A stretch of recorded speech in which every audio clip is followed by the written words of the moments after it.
Morning Odisha मु आपनको पई नहीं आसी राज्य तथा देश दुनिया 15टी गुरुत्वपूर्ण खबर वीडियोटी को थोड़े शेष जाए निश्चय देखंतु वीडियोटी भल लगिले गोटे लाइक करदेवे आउ चैनल रे प्रथम थर पई आस्ते चैनल टू सब्सक्राइब करिया पई जमारू भूलिबे नहीं।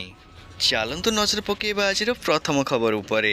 जातिसंघर सुरक्षा परिषद रे पाकिस्तान को कड़ा समालोचना कला भारत। आतंकवाद को प्रोत्साहन करुवा देश कही सारा विश्व आगे पाकिस्तान को निंदा कले भारतीय राष्ट्रदूत।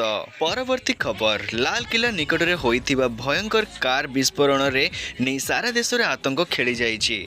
सोमवार संध्यारे घटिथिबा एही विस्फोरण जोगु वर्तमान सुधा 13 जनकर मृत्यु होइछि।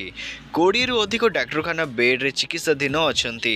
एही घटना को नहीं प्रतिक्रिया देइछंती प्रधानमंत्री नरेंद्र मोदी। प्रधानमंत्री कहिछंती लाल किला रे होइथिबा विस्फोरण जोगु परिस्थिति गंभीर रहिछि। षड़यंत्रर मूल पर्यंत जिबा लागि एजेंसी मानकु निर्देश दिया जाइछि। एही घटनार षड़यंत्रकारी को छड़ा जिबो नाही। दिल्ली विस्फोरण को नहीं दिल्ली एवं मुंबई सह सारा देश में हाई अलर्ट जारी करा जाइछि। ओडिशा रे मध्य हाई अलर्ट जारी होइछि। राजधानी भुवनेश्वर, पुरी और कटक रे सुरक्षा व्यवस्था को कड़ाकड़ी करा जाई अछि। परवर्ती खबर, दिल्ली रो लाल किला रे कार विस्फोरण पर पाकिस्तान रे भयर वातावरण। जे कोनोसी समय रे भारत पक्षरु प्रति आक्रमण भय रे थर थर कंपुचंती लोकंक ठारो आरंभ करी सेना और सरकार। दिल्ली ब्लास्ट पर पाकिस्तानी सेना और सरकार अलर्ट मोड को आसी जाइछंती। सेपटे लोकंक मध्य भय केते ताहा पाकिस्तानी सोशल मीडिया जना पड़ुछि।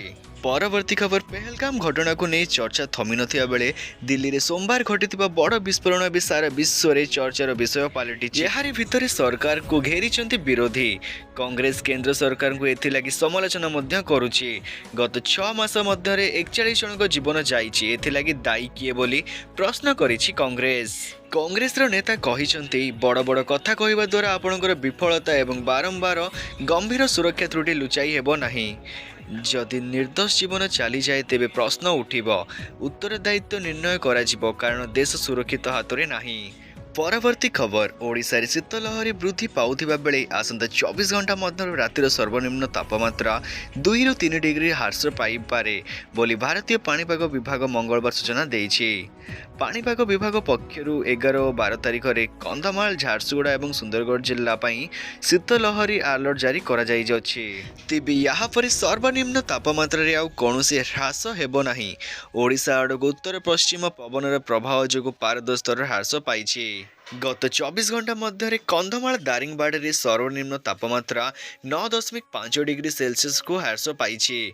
एथिसहित कंधमाल उदयगिरी और फुलबाणी यथाक्रमे 10.5 डिग्री सेल्सियस और 11 डिग्री सेल्सियस सहित द्वितीय और तृतीय स्थान में रही।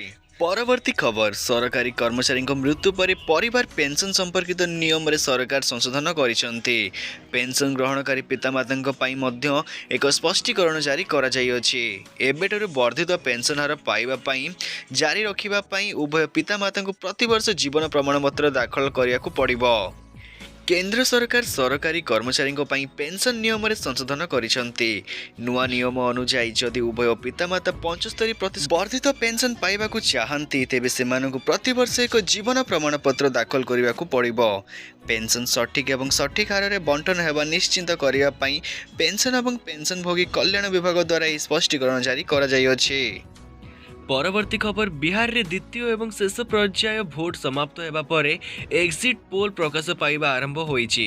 विभिन्न निर्वाचन गवेषणा संस्था राज्य रे किए सरकार गठन करियो बोली पूर्वानुमान करिथिबा एक्जिट पोल प्रदान करुछंती। अधिकांश सर्वे संस्था एपर्यंत स्पष्ट बहुमत सहित एनडीए क्षमता को फेरिबा नहीं पूर्वानुमान करिसंती। अधिकांश सर्वे संस्था रे एक्जिट पोल एनडीए पई बहुमत आकलन करिछि, जहां बिहार रे नीतीश कुमार को पई आउ एक दृढ़ विजय सूचाइछि।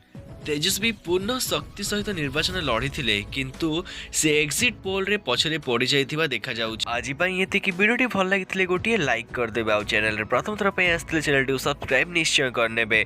वीडियोटी को शेष देखिथिबारु धन्यवाद।